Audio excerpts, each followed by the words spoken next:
Hello everyone, welcome to biophilic Bhavnapuri. So friends, आज हम बात करेंगे क्लास 12 के चैप्टर नंबर 12 के बारे में। और जो आज की वीडियो में टॉपिक है वो ये है कि मेडिसिन के अंदर बायोटेक्नोलॉजी की क्या क्या एप्लीकेशंस है।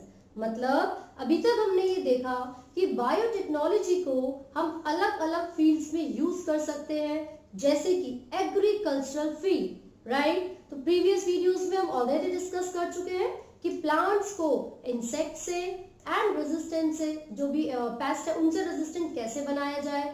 सिमिलरली जब एग्रीकल्चरल फील्ड में बायोटेक्नोलॉजी का यूज हो सकता है तो मेडिसिन में क्यों नहीं। तो स्टार्ट करते हैं फिर और देखेंगे applications of biotechnology in medicine. सबसे पहली चीज, एक बहुत इंपॉर्टेंट चीजें हैं जो आपको बतानी है, वो ये है कि अभी तक क्या होता था कि हमें अपनी कोई डिजायरेबल मेडिसिन, कोई ड्रग चाहिए तो हम नॉन ह्यूमन रिसोर्सेज से उसको आइसोलेट करते थे। नॉन ह्यूमन से मेरा मतलब है कि किसी दूसरे एनिमल में से निकाला जा रहा है या फिर कोई अदर ऑर्गेनिजम्स, राइट। लेकिन इससे क्या होता है कि जो हमारा इम्यूनोलॉजिकल रिस्पॉन्स है, हमारे जो इम्यून सिस्टम का रिस्पॉन्स है वो अनडिजायरेबल होने लगा, राइट। तो ऐसे ऑर्गेनिजम्स जो कि नॉन ह्यूमन है, अगर हम उनमें से अपने मेडिसिन को आइसोलेट करेंगे और अगर उससे अनडिजायरेबल इम्यूनोलॉजिकल रिस्पॉन्स इंड्यूस होता है तो कोई फायदा है ऐसी मेडिसिन का? नहीं, राइट। तो इसीलिए recombinant DNA technology, recombinant DNA technology को यूज किया गया है बहुत सारी अलग अलग फील्ड्स में, बहुत सारी अलग अलग तरीके की मेडिसिन को बनाने के लिए, ठीक है। पूरे वर्ल्ड में बताए तो 30 ऐसी मेडिसिन हैं जो कि आइसोलेट की गई हैं, जो कि बनाई गई हैं रिकॉम्बिनेंट डीएनए टेक्नोलॉजी का यूज करके। और इसमें से लगभग 12 ऐसी हैं जो कि इंडिया में मार्केट की जाती हैं। तो याद रखिएगा, 30 ऐसे थेराप्यूटिकल ड्रग्स हैं जो कि हमने रिकॉम्बिनेंट डीएनए टेक्नोलॉजी से बनाए हैं। एंड आउट ऑफ दोस 12 ऐसे ड्रग्स हैं जो कि इंडिया में प्रेजेंटली मार्केटेड किए जाते हैं, ठीक है। तो चलिए, मेडिसिन में किस तरीके से बायोटेक्नोलॉजिकल एप्लीकेशंस होती हैं, क्या फायदे होते हैं, फटाफट से देख लेते हैं। इंसुलिन के बारे में पढ़ते हैं। हम किसके बारे में बात कर रहे हैं? We are talking about insulin. तो जो इंसुलिन है ये है क्या भाई? ये एक हार्मोन है। This is a peptide hormone. क्या होता है इंसुलिन? एक पेप्टाइड हार्मोन होता है। कहां से आता है, कौन प्रोड्यूस करता है भाई? हमारे पास एक लीफ लाइक ग्लैंड होता है, ठीक है। And this gland which is present just below और बिसाइड द स्टमक, इसको कहा जाता है पेनक्रियास। This is pancreas. तो आपको ये चीज याद रखनी है कि पेनक्रियास एक ऐसा ग्लैंड है जो कि रिस्पॉन्सिबल है इंसुलिन हार्मोन को प्रोड्यूस करने के लिए, ठीक है। आपने जब डाइजेस्टिव सिस्टम पढ़ा होगा तो आपने खुद ही देखा था कि एंजाइम्स भी प्रोड्यूस किए जाते हैं पेनक्रियास के थ्रू, है ना। तो कौन कौन से एंजाइम्स पढ़े थे? Trypsin, chymotrypsin, etcetera etcetera. तो ये सब एंजाइम्स तो वो प्रोड्यूस करता ही है, उसी के साथ साथ ये कुछ हॉर्मोन्स को भी प्रोड्यूस करता है। तो इसका मतलब ये हुआ कि पेनक्रियास, यहाँ पर दो चीजें आपको याद रखनी है कि हार्मोन को भी प्रोड्यूस कर रहा है, ठीक है, और ये एंजाइम्स को भी प्रोड्यूस कर रहा है, हार्मोन्स को भी और एंजाइम्स को भी। तो ऐसे ग्लैंड जो कि हार्मोन्स को प्रोड्यूस करते हैं उनको एंडोक्राइन कहा जाता है, लेकिन ऐसे ग्लैंड्स जो कि एंजाइम्स को प्रोड्यूस करेंगे और जिनके पास डक्ट होती है, these are called exocrine glands. और एंडोक्राइन जो कि हार्मोन्स को प्रोड्यूस करेंगे एंड डक्टलेस हो, ठीक है। क्योंकि ये दोनों ही एक्टिविटीज को प्रोड्यूस करता है, सॉरी दोनों एक्टिविटीज को परफॉर्म करता है, इसीलिए आप इसको क्या बोल सकते हो?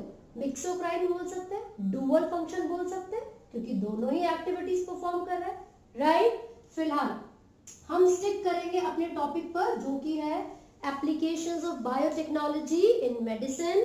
कौन सी मेडिसिन की हम बात कर रहे हैं? इंसुलिन की। कहां से आया इंसुलिन? पेनक्रियास से। लेकिन अगर ये इंसुलिन की फंक्शन के बारे में हम बात करें तो आपको ये याद रखना भाई कि इंसुलिन बहुत जरूरी होता है ब्लड ग्लूकोज लेवल को मेंटेन करने के लिए। ब्लड ग्लूकोज लेवल को मेंटेन करने के लिए। बेसिकली ये रिड्यूस कर देता है ब्लड के अंदर जो भी शुगर या ग्लूकोज का लेवल एक्सेस होता है। ठीक है, कैसे रिड्यूस करेगा? इंसुलिन आएगा ब्लड में, जो सेल्स है उनको बोलेगा फटाफट फटाफट जितना हो सके उतना ग्लूकोज ले लो। उससे क्या होगा? सेल्स यूज करेंगे उस ग्लूकोज को, उस शुगर को एनर्जी बनाने के लिए, और ब्लड के अंदर से उस ग्लूकोज की मात्रा, शुगर की मात्रा कम हो जाएगी। ठीक है, हमें कम करनी क्यों है? क्योंकि excessive amount of glucose could cause a disease, जो कि आपने सुनी होगी, डायबिटीज। तो जो डायबिटीज है वो एक डिजीज नहीं बोलेंगे, डिसऑर्डर बोलेंगे, जो कि एक्चुअली में किस कंडीशन को कहा जाता है? जब भी कभी ब्लड ग्लूकोज या ब्लड शुगर लेवल इंक्रीज हो जाता है, so it leads two diabetes. ठीक है, और जो डायबिटिक पेशेंट्स होते हैं उन्हीं को लगाए जाते हैं इंसुलिन के इंजेक्शन, राइट। लेकिन ये इंसुलिन अगर उस व्यक्ति के शरीर में, उनके पैंक्रियास में एप्रोप्रिएट अमाउंट में नहीं बनेगा तो आप उसको बाहर से ही तो इंट्रोड्यूस करवाओगे। अब बाहर से कहां से लाएंगे? चलते फिरते आदमी से तो बोलोगे नहीं यार थोड़ा इंसुलिन दे दे, वो देगा भी नहीं आपको, है ना। तो हम क्या करते थे पहले, जो स्लॉटर हाउस होते हैं जहां पर एनिमल्स को रखा जाता है, काटा जाता है, मारा जाता है, तो उन एनिमल्स में से आइसोलेट कर लेते थे हम, जैसे कि पिग्स में से निकाला जाता था इंसुलिन। लेकिन क्योंकि ये नॉन ह्यूमन सोर्स है, भाई ह्यूमन का इंसुलिन है ना और पिग्स का इंसुलिन, क्योंकि कुछ ना कुछ डिफरेंस तो जरूर है हम लोगों में, हम ऑर्गेनिजम्स में 100% सिमिलैरिटी तो नहीं है। तो क्योंकि हम नॉन ह्यूमन सोर्सेस से इंसुलिन को एक्सट्रैक्ट कर रहे थे, उससे क्या होने लगा? It started causing allergy. बहुत सारे पेशेंट्स में एलर्जिक रिएक्शंस होने लगे, इम्यूनोलॉजिकल रिस्पॉन्स डैमेज होने लगे, जिस वजह से हमने नॉन ह्यूमन जो रिसोर्सेज थे उनको इस्तेमाल करना बंद कर दिया या फिर कम कर दिया। ठीक है, तो अब कहां से लाते हैं हम इंसुलिन? कोई ना कोई तरीका तो होगा। तो भाई हम एक टेक्निक को यूज कर रहे हैं जो कि मैंने ऑलरेडी आपको बताई थी, rDNA टेक्नोलॉजी, यानी कि रिकॉम्बिनेंट डीएनए टेक्नोलॉजी, राइट। चलो सबसे पहले इंसुलिन का स्ट्रक्चर तो देख लिया जाए, होता कैसे है। मैं यहाँ पर एक डायग्राम बना रही हूँ, it would be like this, क्योंकि मैंने बोला पेप्टाइड चेन है, यानी कि पेप्टाइड हार्मोन, ठीक है, प्रोटीन पेप्टाइड बॉन्ड होंगे।